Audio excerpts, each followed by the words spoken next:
selling with authenticity. It's building that relationship. About the value. Because you want to make that impact. It can make you happier. Elevate others around Welcome us. to the Selling from the Heart podcast, your home for authentic, effective, and socially integrated sales strategies to help you master the art of selling. Join your co-hosts Larry Levine and Daryl Amy, along with some of the world's best sales thought leaders and practitioners, as we explore ways to help you grow your sales.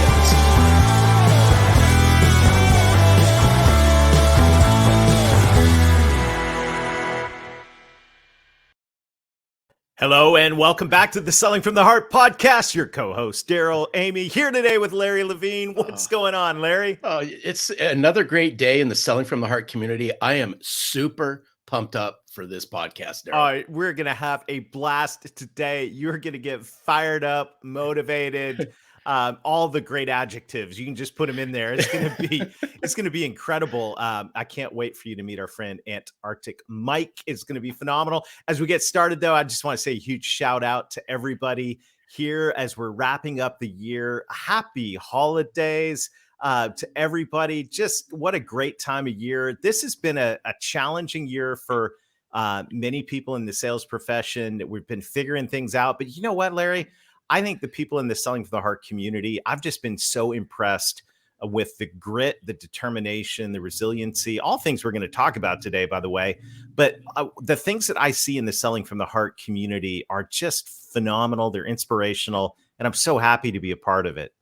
No, I always say it's doing the heart work, Daryl. How do you like that one? They're all doing the heart work. It's true, though. I mean, it's the internal work, the heart work. It's happening. And if you're one of those people that's out there going, man, are there other people out there like me? I want to let you know you're not alone. There is a community of authentic sales people.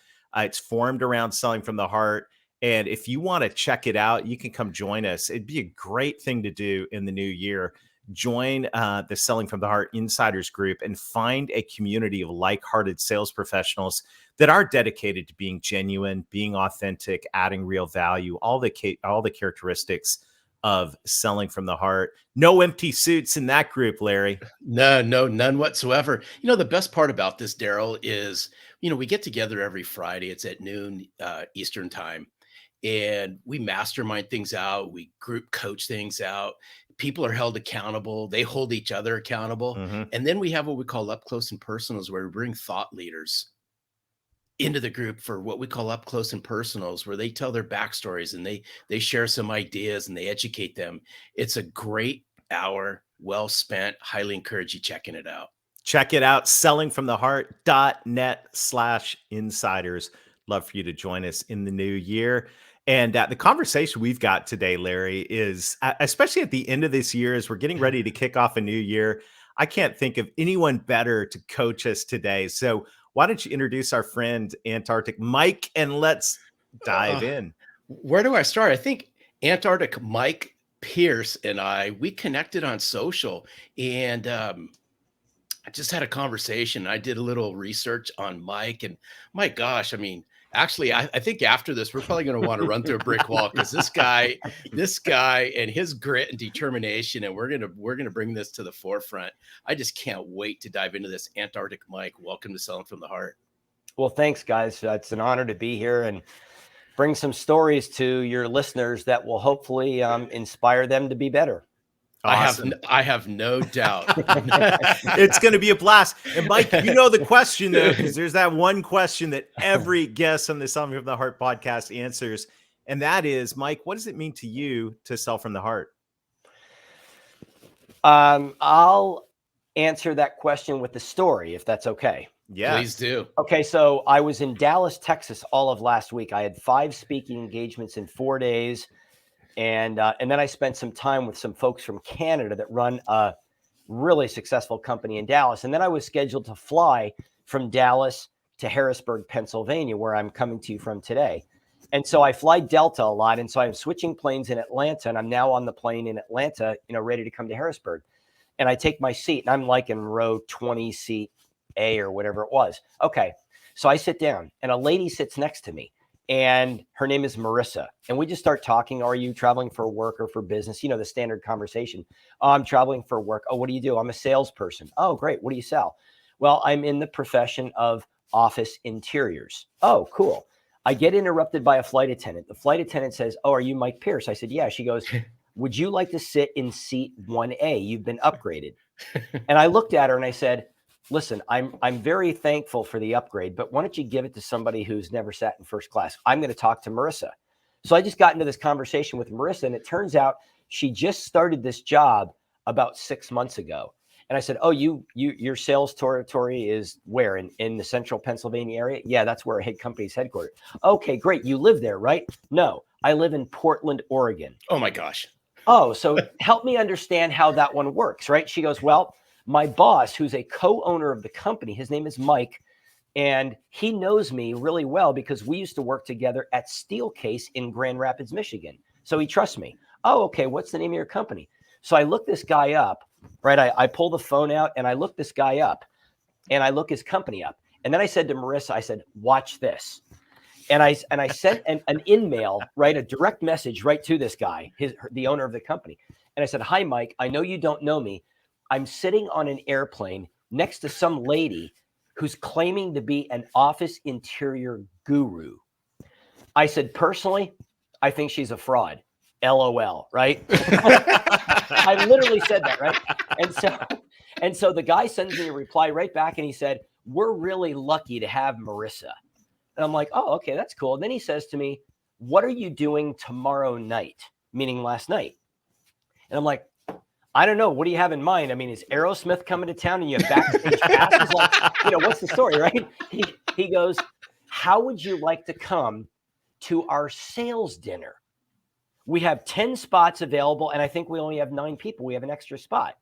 And I'm like, wow, the guy's inviting a total stranger on the plane to us. I'm like, yeah, I'll come to the party. Okay, cool. So I get off the plane, and now I'm going and I'm driving in the rental car to go to my hotel. And I get a text message from a lady named Claudia Williams. Claudia is the host for the meeting where I'm speaking on Thursday morning here in Harrisburg this week.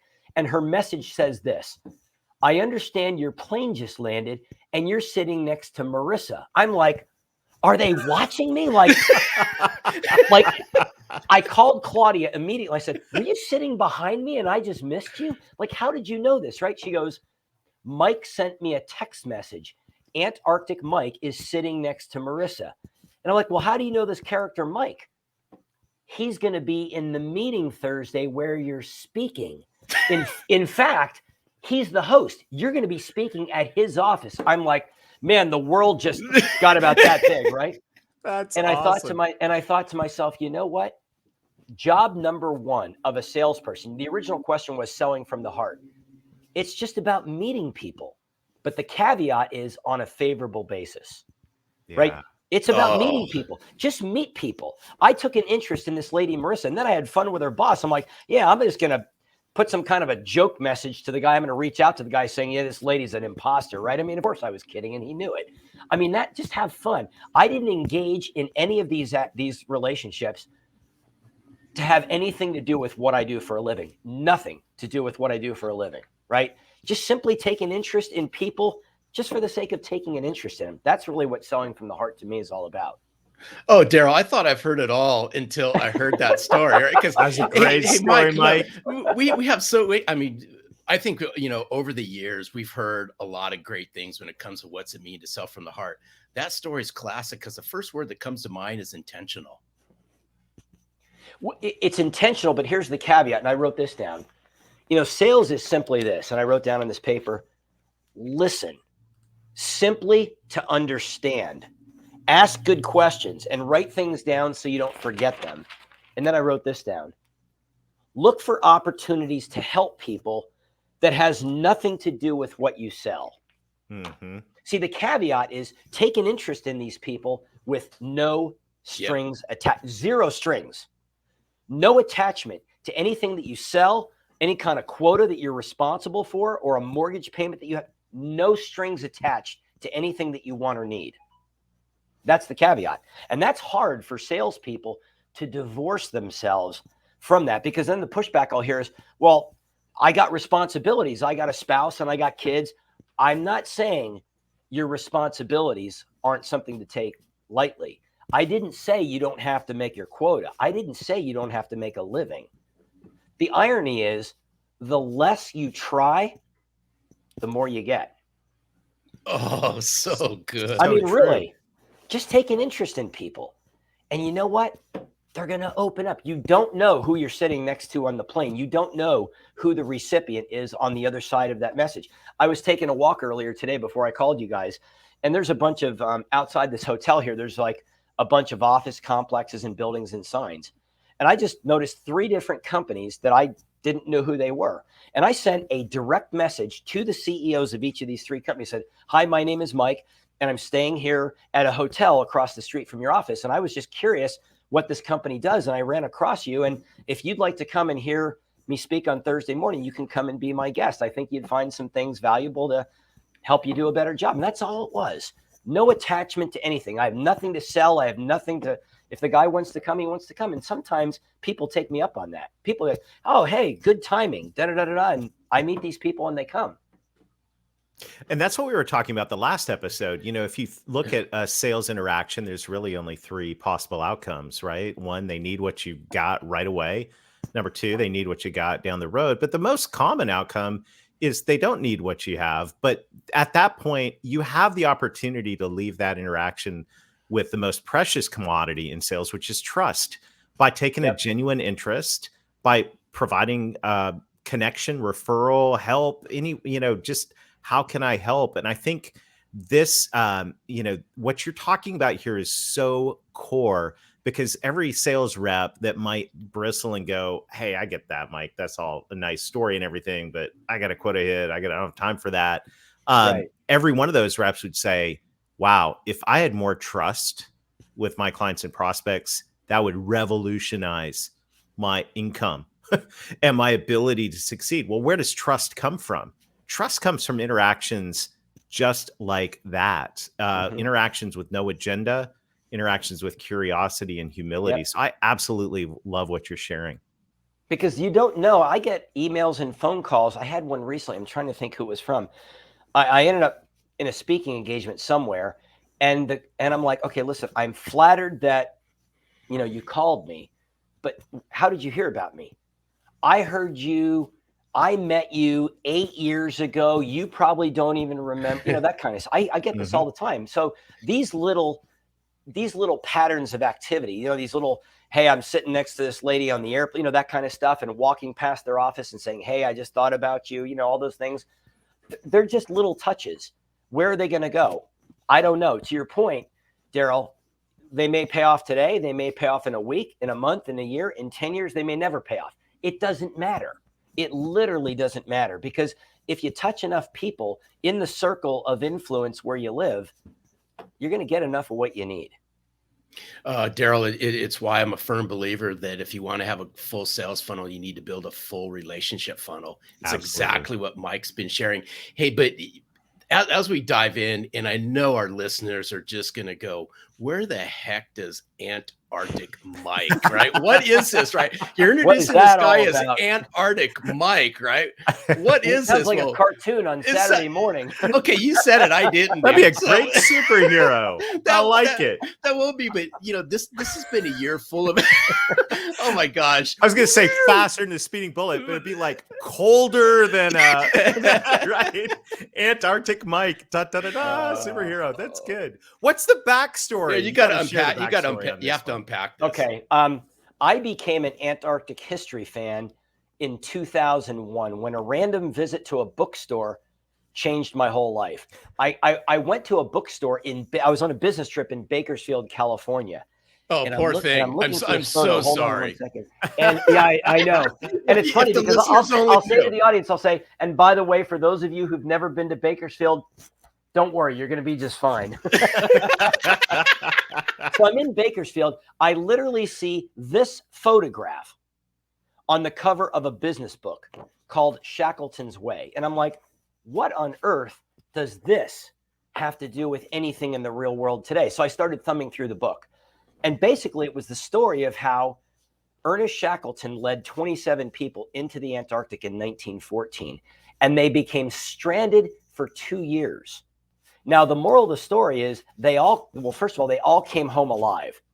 And so the real bulk of the story was, how does one guy, the leader, inspire 27 other people to keep moving forward no matter what through conditions like this? And I was looking for the answer to that question. And so I read the book, and it was very enlightening. And I read another one, and I went so bananas with it that I ended up following my heroes to Antarctica in 2006, when I ran both a marathon and an ultra marathon on an ice shelf 600 miles from the South Pole. But the second part of the answer to the question, where did the name Antarctic Mike come from? This was kind of funny, because this is a lesson for your salespeople. So I ended up, the answer is, it came accidentally on purpose.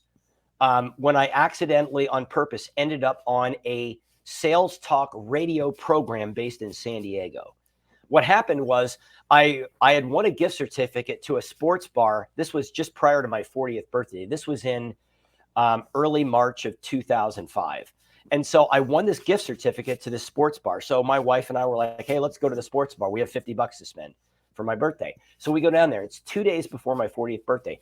And apparently there was going to be a guy at the sports bar making a guest appearance. His name was Billy Ray Smith. He is a co-host of a very famous radio show in San Diego on a radio station called the Mighty 1090. It was a very popular AM morning talk show for sports. And so I go down to the sports bar, and I meet this guy, Billy Ray Smith. And I start talking to him, and I'm telling him about Antarctica. I had already committed to the Antarctic Ice Marathon. And he says, hey, this is a really interesting story. I'd love to hear more about it. So he hands me a business card, and he says, call me on Monday morning. I'm like, okay, cool. So I call him on Monday. Now, I have no idea. The phone number on the business card is the on-air number. I didn't know this. I just thought I was calling a guy like his landline phone in his office, right? So I call this phone number thinking I'm going to call his desk, and a call screener answers the phone. I'm sorry, they're not taking phone calls. They're on the air right now, and they're off-site at a charity golf tournament. And I'm thinking, I got to get past this lady. And so I said to her, you don't understand. I just met Billy Ray 2 days ago at the sports bar, and I said, I'm holding his business card. He asked me to call him on Monday. He's expecting my call right now. And she said, I'm sorry, sir. They're not taking phone calls. I'm thinking, how am I going to get past this lady? So I said to her, tell him it's Antarctic Mike. He'll take the call. I literally just said that in the moment, right?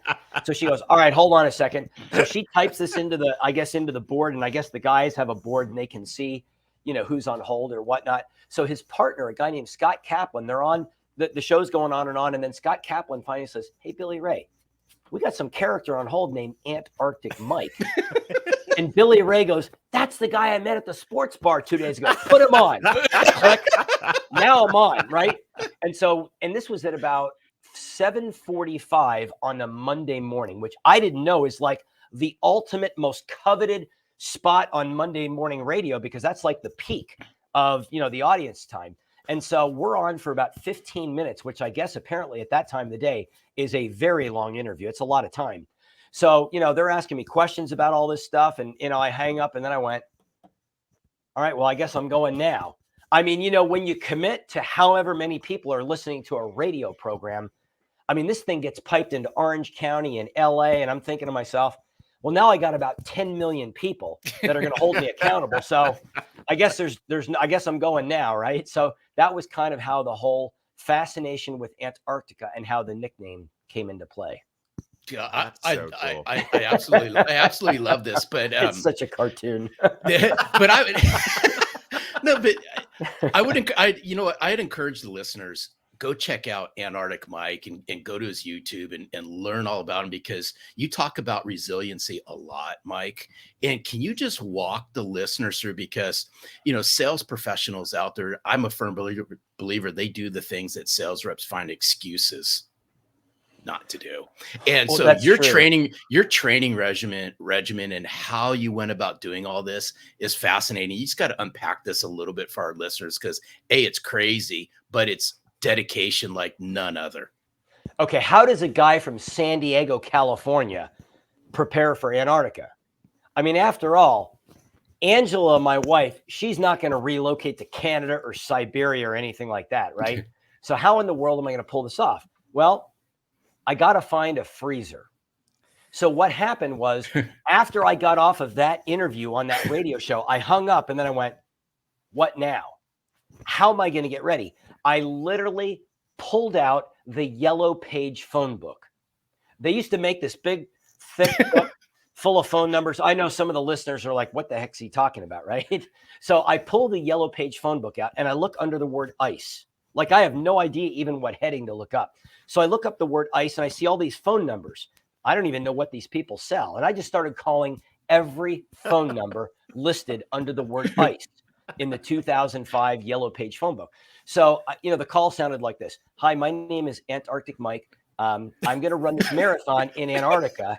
And I'm not kidding. This is not a prank call. And I really want to train in your freezer. I'm following in the footsteps of a guy named Shackleton, and I want to train in your freezer. I mean, I could see the faces of the people on the other end. I mean, can you see those faces like, man, we got a live one here. Like, what is that? I mean, and then, of course, nobody took me seriously until I found one lady. Her name was Jennifer. I call this place called Miramar Cold Storage. Again, I don't know what a cold storage facility is, from a Toyota Corolla. So I get this lady on the phone, Jennifer, and I told her the whole story. And she goes, ooh, that sounds like a really cool thing. And then she goes, we have to get permission from the manager. Okay, great. What's his name? Josh. All right, we'll put him on. He's in a meeting. Well, of course, Josh is in a meeting. So I leave a voicemail. Does Josh call me back? Are you kidding? I leave him another voicemail and another voicemail. Sound familiar, salespeople? Yeah. All these voicemails, and Josh isn't calling me back. So finally, I'm like, all right, now it's time to show up. So I literally put on all the Antarctic clothing. I have the big red jacket. I have the face mask. I have goggles. I mean, I look like Kenny from South Park, right? It's April of 2005. It's like 800 degrees on this day in San Diego. And I got all these clothes on and I go down. I mean, I'm sweating through this and my coat is this bright fire engine red color and all the dye is running on my skin and it's like bleeding into my skin. I'm having to like scrub my skin with a Brillo pad because I got red dye all over. I mean, it looks like somebody shot me, right? So finally I get down there and I knock on Josh's door. I mean, I had the face mask and everything. I knock on his door and the door opens and it's Josh. Hey, Josh, guess who? Yeah, now I'm really serious. I really want to train in the freezer. And Josh is like, oh, hey, thanks for coming down. Let's give you a tour of the freezer. So we go and get a tour of the freezer. And then I'm like, okay, well, we're ready to go, right? And he goes, no. We got to get permission from the owner. And I'm like, well, all right, well, we're here. Let's go down to his office. Oh, no, you don't understand, Mike. He's not here. He's hardly ever here. He lives in Pasadena. Now, for the listeners that don't know geographic areas of Southern California, I live in San Diego. This character lives in Pasadena, which is on the other side of LA, which means in traffic, that's about a 3-month drive. Larry, you understand that, right? Of course. And so he lives in Pasadena. He's never here. He's 80 years old. He's getting ready to retire. And he hardly speaks English because he's from the country of Hungary. I'm thinking, how am I going to get around this one? So I ended up leaving voicemails and emails for this case. His name is Tibor, and he's got this very heavy Eastern European accent. I mean, he sounds like Boris Badenoff from Rocky and Bullwinkle. And so Tibor finally calls me back after about 2 weeks, and he goes, hi, this is Tibor. I hear you want to run in the freezer. Yeah. He goes, I used to own a business in Antarctica. I'm like, what'd you do down there? Sell cars or houses? Like, what do you mean you had a business in Antarctica? He goes, I had an engineering company and we built the closed loop system for all the water and the diesel fuel at the largest research facility on the continent, McMurdo. And I'm thinking to myself, oh, it's about time we met each other. I knew we had something in common. So I said that to him and he kind of laughed. And then it was really funny because he gave me permission to train in the freezer, but there was a catch. He was concerned about the legal liability, like if something happened, right? He goes, hey, I'm a little bit concerned Because what if you're in the freezer on a Sunday and my workers come in on Monday and you're on the floor blue as a popsicle? He goes, he goes, your wife is going to own my company. And I said, she doesn't want it. He says, no, that's not good enough. So he said, you have to get what he called like a release and a hold harmless letter. It was something that sounded legal and very expensive and something that I couldn't afford. And so I'm like, I don't have any money for this kind of nonsense. So here's how I got around that one. I wouldn't recommend trying this at home, but this is what I did. So I have a friend named David Lester, whom I've never met and I've never even spoken to. David Lester and I are both polar history fans because we met each other on eBay. I'm not kidding. And so I said to David, I said, I need your phone number because I need a big favor. So he sends me his phone number and I call this guy up. Remember, I've never met him. I've never even spoken to him. I said, David, I need something that sounds legal that you can write for me that will get this guy off my back. Just, write it on a Word doc and you don't need any letterhead. You don't have to sign it. We don't need a barcode. We don't need a number. We don't need a license number. We need nothing. He goes, okay. So he sends me something that sounds kind of legal. And I just imported it and printed it and I signed it and I handed it to Tibor and he goes, you're in. I mean, that thing was probably about as legal as a stolen car with fake plates. I mean, so that's how I ended up in the freezer. Now, the funny part of the freezer was, to answer your question, the freezer was only 59 feet long. Now, you would think the real value of the freezer would be to acclimate to the temperature. Now, the temperature inside the freezer was fairly cold. It was minus 22 degrees Fahrenheit, which that's pretty cold. But that wasn't the hard part of the freezer. The hard part was the back and forth. 59 feet at a time, back and forth and back and forth and back and forth. And you're thinking to yourself, hey, I knew you were a Looney Tune, but man, I didn't know you were that much of a Looney Tune. Didn't this drive you out of your mind? Well, it did, until I had a flashback to 1976. Okay, I grew up in a city called Allentown, Pennsylvania. It's about an hour from Philadelphia. On a Thursday night hockey practice, one of my coaches named Ed said this to me. He pulled me aside one night and he said, Mike, let me tell you something. You're going to play the game the way you practice. If you make the practice harder, the game goes easier. He skates away. That was a 15-second encounter at best. 15 of the most important seconds of my whole life. Because if you think about it, what Ed really taught me was to see difficulty differently. Look at difficulty as an ally, not as an enemy. Look at difficulty as something to run toward, not away from. Look at difficulty and setbacks as a chance to learn something. Look at difficulty in a different fashion. And that paradigm shift changed everything. And that built what I call the muscles of confidence, the most important muscle in the entire human body for anybody, athlete, salespeople, whoever you are. These muscles are the single most important muscle in the body of every salespeople watching or listening to this broadcast. Because these are the muscles that are going to really determine, can you keep going and keep moving forward no matter what? And sometimes it's legitimately hard to do. There's no question about it. But it all comes down to preparation. So my question is, how are you preparing the most important muscle in your body? Because most people don't do anything intentional to condition these muscles. But I spent 2 years in that freezer. I mean, like a frozen hamster, just. And I will tell you, it changed my whole life. It changed me as a working professional. It changed my personal life. It impacted my marriage. I mean, it changed everything. When I say everything, I mean everything. Changed my whole world just by doing this for 2 years. Wow, what a story! Okay. I love this. I know we're butting up against the time, Darryl. We just got to go a couple extra on this one because you brought up. By the way, thank you for sharing the story. I mean, just so all our listeners, we were saying before we started to record this, we could probably go days talking to Antarctic Mike. But what just as we bring this to a close, what would be the top 3 things that you learned in those 2 years, just going back and forth, where you were, I mean, obviously you created the, the mindset to I do would this. say What if would I be the look at top three? the top three, okay, number one, I would say you learn to become comfortable being uncomfortable. That's number one. Yeah, after a while, things just hurt.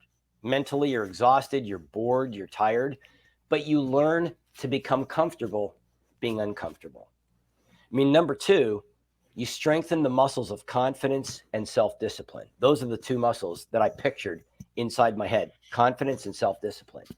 And I think number three, you change your paradigm and you see difficulties and setbacks as opportunities, not as obstacles and things that are negative. So I'd say those are the top three that I learned in the 2 years in the freezer. Hey, Daryl, you're on mute. Oh, there we go. I now we got him. Oh, what an incredible inspirational, Mike, Larry said we're going to want to run through a brick wall. I want to run through a freezer door. This is, Hey, in fact, I'm sure there were a few times you wanted to run through the freezer door, Daryl, but you I'm going to stuck it tell you, out. because I know, Mike and I are kindred Southern California spirits. So to me, when it gets anything below 65 degrees Fahrenheit, I freeze already. So God bless you, man, because I don't know if I could pull this one off. Yeah, Mike, you're awesome, and I just want to say a sincere thank you to you on behalf of the Something from the Heart community. What an inspiration! How can folks learn more? Just Google me, go to antarcticmike.com, go to YouTube /Antarctic Mike. I'm easy to find. You're not going to confuse me with very many other people. I love it. I love it. You're amazing. Mike, thank you for sharing your stories with us today. And you're a true Selling from the Heart champion. It's just such an honor to hang out with you. Yeah, Thank you. thanks. It's been an honor to bring the stories to you and to your audience. Love it. Love it. Love it. Well, Larry, you said we were going to run through a brick wall. I think I want to run through an ice wall. That was incredible. So many lessons in that conversation. I think, just the last part of the whole podcast was amazing, Daryl. I think the top three things that Mike learned in that freezer applies to sales people so much is, we have to get comfortable with the uncomfortable things. And it's difficult for a lot of people. It really is. Yeah, but one of the things that Mike said that I thought was just a really good framing of that was those two muscles, right? It is in those moments of discomfort, in those moments of adversity, in those challenging times. And we know in sales, there are many, many of those opportunities in any given day. Developing the resilience, the confidence, developing the belief, all of that, as we were talking about last episode, the belief side of it. Looking at adversity as an opportunity to grow is, to me, such a practical way to look at that and reframe the things where you go, oh, this is so hard. Yep, it is hard. And that's a good thing, right? It's the hard, it's like embrace the suck, right? Get comfortable being uncomfortable. So encouraging. Mike, you're awesome. And this has been such a great episode today. I'm going to go back and listen to it again and again and again, just because I just enjoy the stories. It's so much fun. Well, thank you to everybody in the Selling from the Heart community. We are together leading a revolution of authenticity inside the sales profession. It's happening. You're not alone. If you want to hang out with some like-hearted people, come join us. sellingfromtheheart.net/insiders. And give the Insiders group a try. You can get a free pass to come to one of our upcoming up close and personals. You're not going to regret it. It's going to be a great way to end the year and kick off a new year. So once again, happy holidays to everybody. If you're listening to this in the new year, if you hit pause on the podcast during the holiday season, happy new year to you. All of it. We're going to have a great time. It's been, Larry, it's been such a fantastic year with everyone in Selling from the Heart. And I'm looking forward to a great year ahead. Me too. It's been a year of growth. It's been a year of great growth, Daryl. That's right. And so in all of that, we just want to challenge you. Keep being genuine, keep being authentic, keep adding real value, get comfortable being uncomfortable. And most of all, sell from the heart.